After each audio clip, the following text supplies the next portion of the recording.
Africa Original Télévision, toujours au chevet d'actualité. Bandeko Balandi, Mbote Nabino Banso, Nalingaka Mingi Kozala, encore devant Bino pour Nako Sepela vraiment. Nengeni to solo la Maïmata Limboka, Nengi Balobaka. Si vous ne vous occupez pas de la politique va s'occuper de vous de temps en temps. Ce qui te bêtit ma solo, il y a musique, te bêtit ma solo, il y a économie. Alors il faut jeter un petit coup d'œil dans ma politique parce que tu es neni mboke kokende. Lelo en tout cas, dans tout ça la décryptage, il y a un petit point caca, un point seulement, l'unique point autorebella lelo. L'actualité dominante est Zali, la communication Oyo John Numbi, le général John Numbi, à Outikosala par rapport, il y a un régime en place, en fait, par rapport, il y a Félix Tshisekedi. Alors, Nanina a rappelé Batouba Fem, Nini a piqué John Numbi à sa déclaration Oyo, troublante.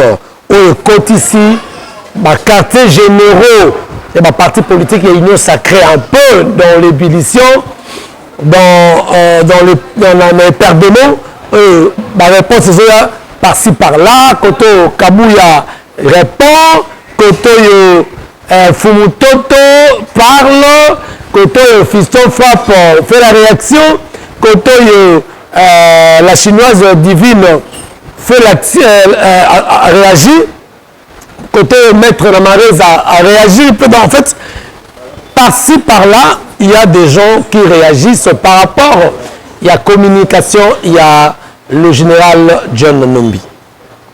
Bandeko, Nyoso Bandi Wapis, on va rappeler le fait. Souvenez-vous, la 78e Assemblée générale des Nations Unies, au Babé, dans la 78e session, il y a Assemblée générale des Nations Unies, où Wapi, le président Félix Antoine Tshisekedi Tshilombo avait pris part na allocution à pointer qui du doigt l'agression rwandaise. Où Bazar travailler à travers le groupe terroriste AM23. Mais après la tribune des Nations Unies, le président avait tenu une conférence de presse à New York.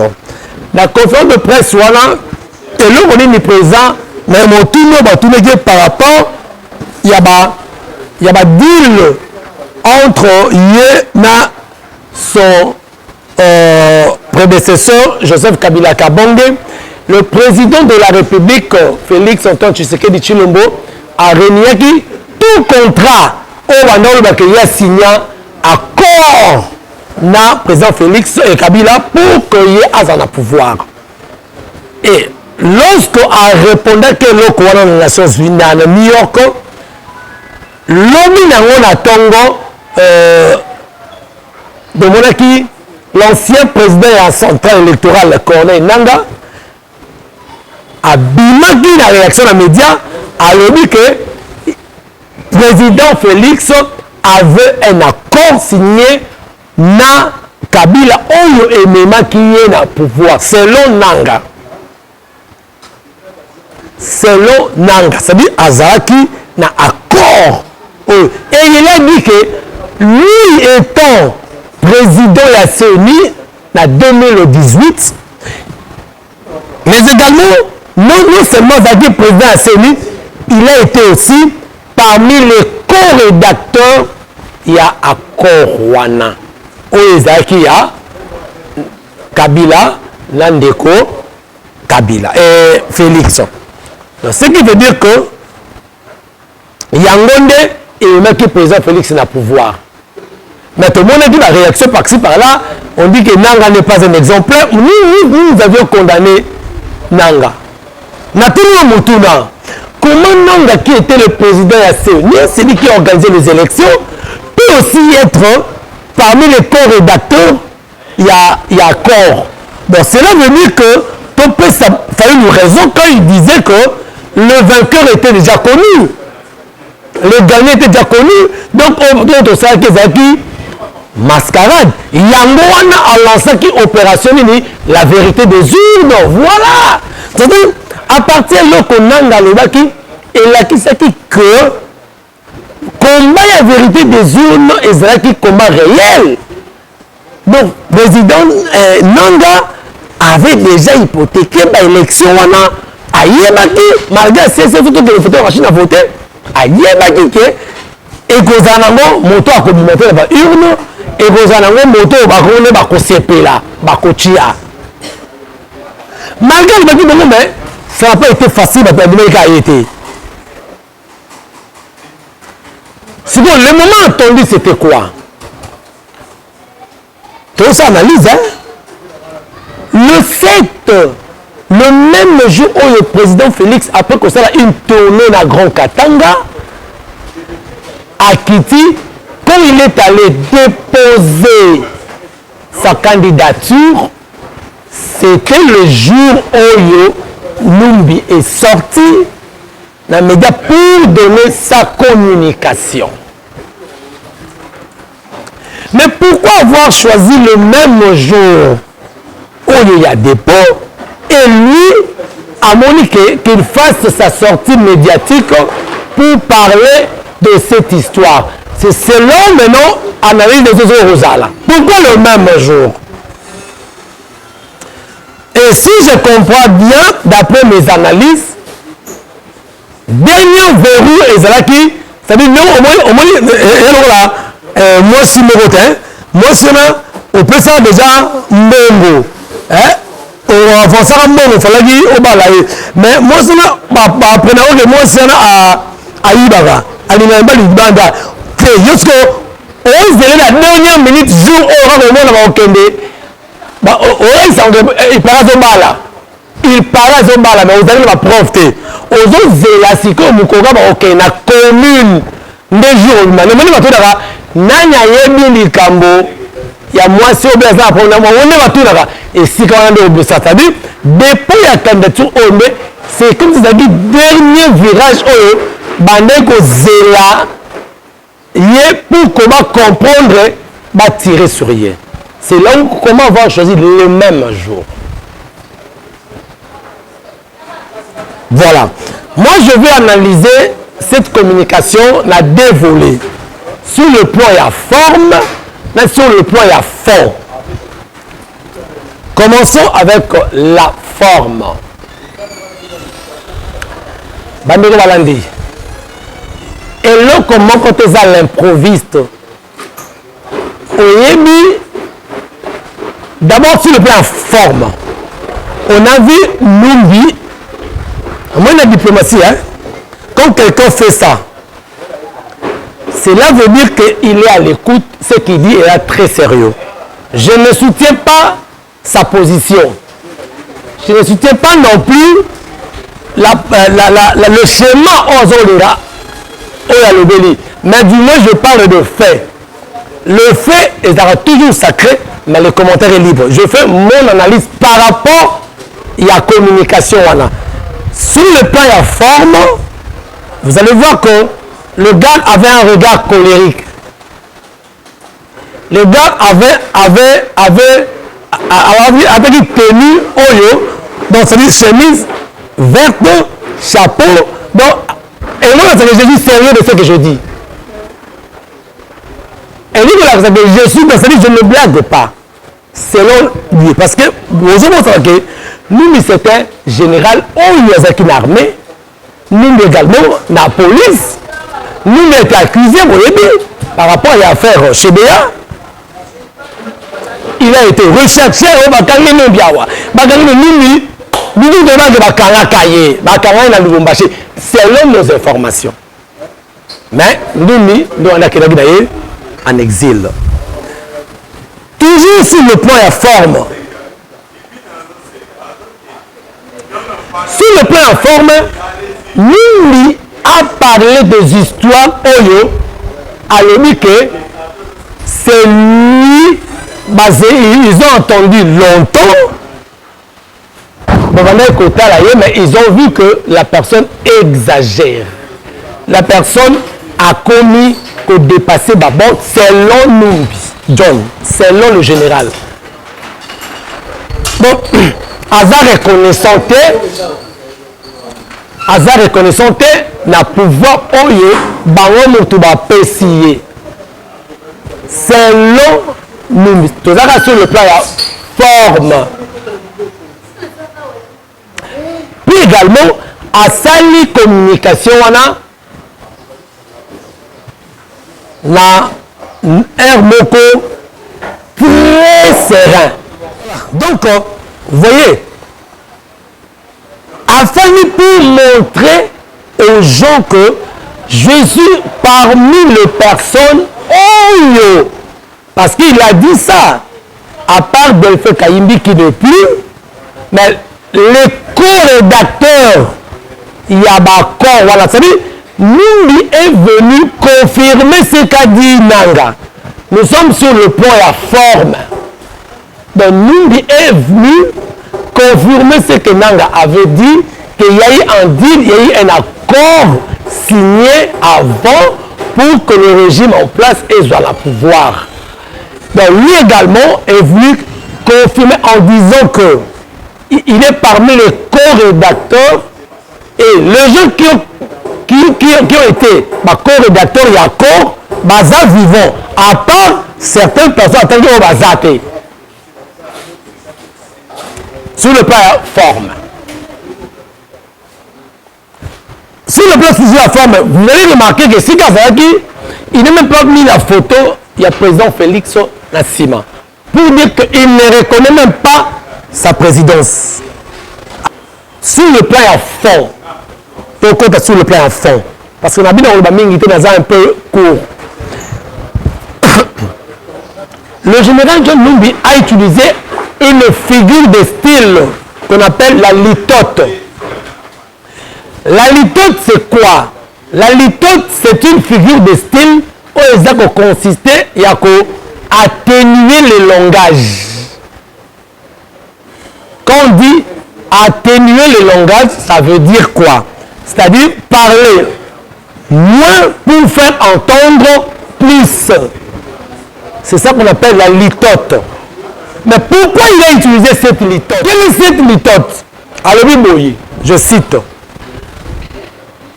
Seul le fabricant du monstre est capable de le détruire.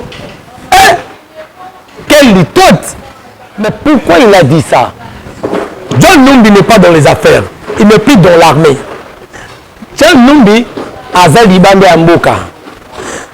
John Numbi n'a plus de contrôle dans l'armée.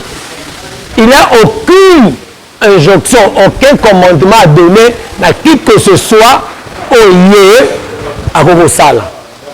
Mais pourquoi il dit ça? On doit analyser, hein? On doit réfléchir. Quelle est mouche oyo piqué John Numbi à Kenekolobali Kambo oyo que c'est lui, c'est-à-dire, c'est comme si il Saki, président Félix au pouvoir, parce que le président Félix a dit ingrat, selon l'idée d'ailleurs, a dit ingrat, a ignoré Bango, que Bango, parce que Abanaga a dit, d'abord, la prise de pouvoir, il a dit, il va démoulonner le système dictatorial. À Salibo, c'est-à-dire quelque part, le président Félix a dit ingrat vis-à-vis Yabaï pro-Kabila. Pourquoi John Numbi dit ça? Pendant que John Numbi n'est pas des affaires. On m'a dit certaines choses, hein, il ne faut pas minimiser aussi. Parce que la semaine de Romero Boye, le dit que John Numbi n'est rien. Bon, en fait, je répète bien, je ne soutiens pas le schéma à Numbi. Numbi est en train de pousser l'armée de faire le coup d'État. La chose, l'option que moi, Jimmy, je ne soutiendrai jamais dans ma vie. Je ne peux pas accepter qu'on ait le schéma. Il y a Burkina Faso, il y a Gabon, il y a Guinée. Je ne peux jamais accepter qu'on emprunte ce chemin. Mais il ne faut pas aussi négliger la communication à Numbi. Il ne faut pas. Vous voyez ce qui s'est passé au Gabon? Le général Assaïna Gabon, c'est une garde républicaine. Azali, garde républicaine. Donc pour dire que l'ICC Babara, Kemba, Fiston Fa par le Barango, Nyamo et Momara, il y a l'idée sur Zarawapi. Na kata l'idée. Nyamo et il y a l'idée. Et Zalakana kata l'idée. Moi, j'aurais demandé au service de sécurité spéciaux, il y a présidence, c'est ma Rolandangaï. Besoin de communication à la légèreté. Aller dans un laboratoire pour étudier. Si vous faites mettre des garde-fous, faites-les. Tous vous avez dit, ah, il y a Zanani, il peut prendre un otage, qu'est-ce qu'il va faire? Ils allaient intoxication, ils allaient, non, non. Mais si on le dit que non, à l'outil moyen de zone, la carte politique, sur la scène politique, il a créé le Kouana. Non. Oui, ça peut être oui, mais attention, il faut tous avoir avec beaucoup de réserve, il faut étudier ça. Pour minimiser en côté. En politique, tout peut arriver.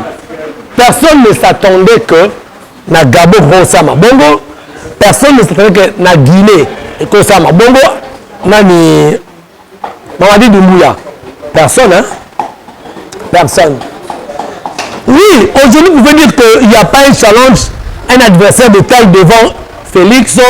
On dit que Mukwege, c'est un pion de la communauté internationale. Oh, dites-moi, quel pays en Afrique a donné la vérité des zones? Azate, Tokendaga qu'on voté, mais la réalité est ailleurs. Tout le monde le sait. Votaka. Mais la réalité est ailleurs. Ce sont ces gens qui nous imposent les dirigeants. On le sait bien. Malgré on sait ce qui se passe. Mukwege ne peut ou ne pas être pion de la communauté internationale. Mais Mukwege n'a pas travaillé. Mukwege c'est quelqu'un, je ne sais pas. Azana poité politique. En politique, on ne minimise pas l'adversaire. Attention. Attention, Mukwege a une notoriété internationale. Azana Yango. Donc, quand on a tout minimisé, je n'ai pas dit qu'il va passer. Mais je dis ceci. Vous avez une parenthèse. Donc, minimiser Yangote, Marmia Numbi à Koloba. Numbi, selon mes analyses, Numbi Azaye Moko. Numbi est du FCC. Quand il lui parle, ça veut dire que c'est Kabila qui parle. Là, vous devez savoir ça. Quand il lui parle, il sait ce qu'il dit, c'est Kabila. Est-ce que vous avez déjà entendu Kabila parler? Comment, sur toute une question, comment appelle-t-on le plus grand préfet de l'université de Kara? Mais c'est Kabila. Kabila va finir. Va déboulonna, va loba, va sala. Il n'a jamais répondu. Les gens ne savent pas ce qu'il fait. Makambo. Et puis, sur la ligne d'Elfer, John Numbi, Alobi Boy, Alobi que parmi Bato et Bayebi Makambouana, même l'armée, ils sont là. Ils sont là. Bazali. Bazapi. Bazawapi. Mais les hommes sont pas une armée. Nana yebi som to tamboli armée mobimba FARDC nana yebi motema ya moko na moko. Non. Motema yebi motema moko na moko azalité. Quand nous lui parlons, sous-entendez-vous que c'est Kabila qui parle. C'est Kabila. C'est le FCC. Posez-vous la question. Depuis la déclaration de Numbi, quel est ce parti politique Oyo a fustigé le comportement de Numbi? On a fait une déclaration. Ni Martin Fayoulou, ni la Mouka. Personne n'a fait une communication. En tout cas, nous ne sommes pas d'accord avec ce qu'a dit Numbi. Non. Ni peut perdre. À part UDPS. La moindre réaction plus. Et ça du côté là, union sacrée. C'est vrai parce qu'ils sont dans les affaires. Au moins, il peut perdre cette réaction. Au moins, il Martin Fayoulou cette réaction. Au moins, au moins, même l'ancien joueur américain au Patrick a postulé. Ancien joueur footballeur américain a postulé. Donc, il faut donner il y a des candidats prestigieux Bazali. On va avoir un espace présidentiel. Et bien, tu es bipé. Monsieur Azawala, ba créer ba ngoka po ba tambrema ba yi ba électorat ba ya après na soka ba désister ba pesa ba kingani X toyobi. C'est-à-dire Congolais doit être prudent. La plupart des candidatures de Komona ils arrivent à aventure. Il y a des gens qui sont venus juste embrouiller l'espace présidentiel. Il y a ceux qui 24, ceux 25 candidats à la présidentielle. Je crois 24. Donc, ma candidature de Bézard, ma candidature au Moroboye, et bah bruit. Et les Congolais, tout comme dans le moment il y a campagne, mais je vous le dis, que la plupart des candidatures au Bokomona, ils ont ma candidature il y a aventure. On a vu ça en 2006. Tout le monde qui est candidat aux États-Unis, Oscar Kachala. Oh, a où vous n'oubliez pas, aïe, oh, où doit vous tuer? Baba hier qui va mourir l'espace présidentiel, oh, ils ont un pion. Ils arrivent à tout, c'est-à-dire, fabricant, produit, fabricant, pona ba mbuyela mais na sika ba ozwa ba ni on to ba pesa ngo et on kende la bango o wazana o a créé bango bazali. Donc Tchandombi quand il parle de ces choses ce qu'on a utilisé par l'ITOT en disant que les fabricants du monstre est capable de détruire ces monstres là, cela veut dire que bango n'est pas fabriqué selon sa pensée, selon le dire voilà du tot voilà bangonde basaki que président Félix j'interprète hein, la pensée hein, s'il vous plaît parce que on va gagner du mal au niveau nous avons interprété pensée wana figure de style wana bangonde baza bato yo bapesa ki Félix pouvoir baza pe bato yo baza capable de retirer yango nde sikoyo so landi ba dire aza ko pousser loko la armée la révolte moko boye le roi va qu'il y a un coup d'état pour tous les schémas parce que ces derniers temps vous avez 20 aux autres en Afrique vous avez 20 aux autres en Afrique et nous ne voulons pas que Congo un pays où Nzamba yebi tokende na ba biloko wana mais na souka na so landi oli alo bagaka a pousser population na nini a poussé armée na coup d'état a poussé na